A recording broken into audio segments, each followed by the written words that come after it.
Une difficulté que j'ai rencontrée, bah, toutes les fois où ils n'ont pas envie de sortir en fait, voilà, oui, ils râlent.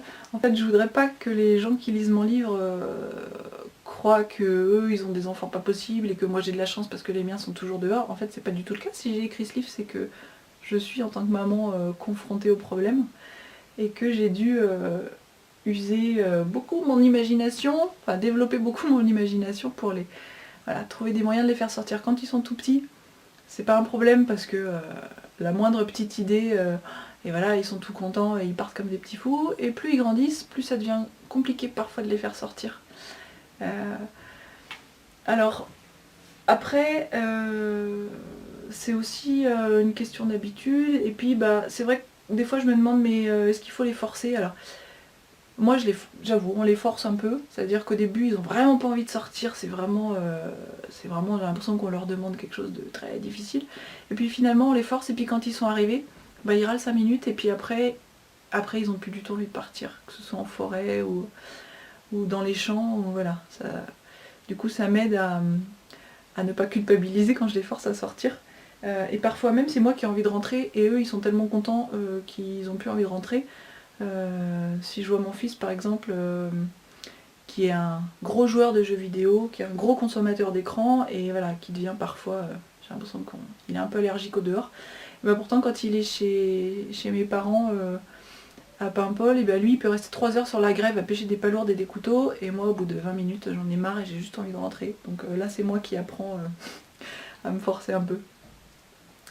Voilà, faut aussi trouver des choses amusantes et qui peuvent voilà, satisfaire tout le monde. Je me souviens qu'un jour, on l'a forcé à sortir, on est arrivé en forêt, il était toujours énervé. Et en fait, pour passer son énervement et extérioriser tout ça, je lui ai proposé de jeter des bâtons dans un petit trou d'eau qui était là en forêt. Et en fait, il s'est tellement pris au jeu que ça a fini en bataille rangée familiale. Alors évidemment dans le jeu, hein. Donc on était un enfant et un parent chacun d'un côté du petit trou d'eau et on se balançait des bâtons dans l'eau pour tenter d'arroser les autres, donc ça a vraiment marché.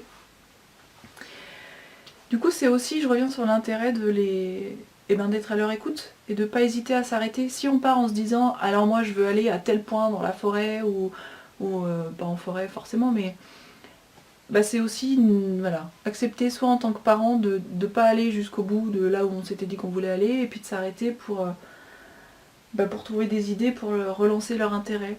Alors c'est comme ça qu'on a trouvé toutes les petites idées que je propose dans le livre. C'est des idées qu'on a trouvées, qu'on a toutes vécues et qu'on a toutes trouvées un jour pour les aider à sortir ou pour les aider à rester dehors. Ça va être écraser des têtes de zombies. Les têtes de zombies, c'était les pommes pourries qui étaient tombées de l'arbre. Marcher sur nos ombres, faire du land art, se balancer sur des lianes, observer une fourmilière géante, attraper des scarabées, et observer les scarabées dans du crottin de cheval aussi. On a fait ça un jour et les enfants ils avaient plus envie de quitter la bouse parce qu'ils étaient vraiment à fond à regarder les scarabées qui creusaient des tunnels dans le crottin de cheval. Voilà, tout ça c'est autant d'idées trouvées pour les faire sortir et les garder dehors et ça marche puisque c'est du vécu. Il faut aussi pas oublier d'être vraiment à l'écoute de chacun de ses enfants parce que chaque enfant est différent, chaque enfant a sa sensibilité.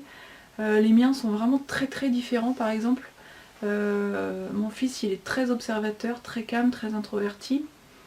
Depuis tout petit il adore s'asseoir sur les chemins, observer les insectes et il est vraiment très doué pour en attraper, même les lézards. Et voilà, il a vraiment le chic pour trouver des belles pierres ou des trésors de la nature. Ma fille, elle, c'est une vraie pile électrique, c'est vraiment une aventurière née. Depuis toute petite, elle a besoin de sauter, d'escalader, de grimper dans les arbres, de marcher sur les troncs, de vraiment se lancer des défis. En fait, c'est pas toujours simple de trouver le bon équilibre pour vivre avec ces deux énergies différentes dans la nature, mais bah voilà, quand il y en a un qui veut s'asseoir et buller, il y a l'autre qui veut escalader les arbres ou ramper sous les buissons. Voilà, faut prendre le temps d'observer et prendre le temps pour chaque enfant. C'est important.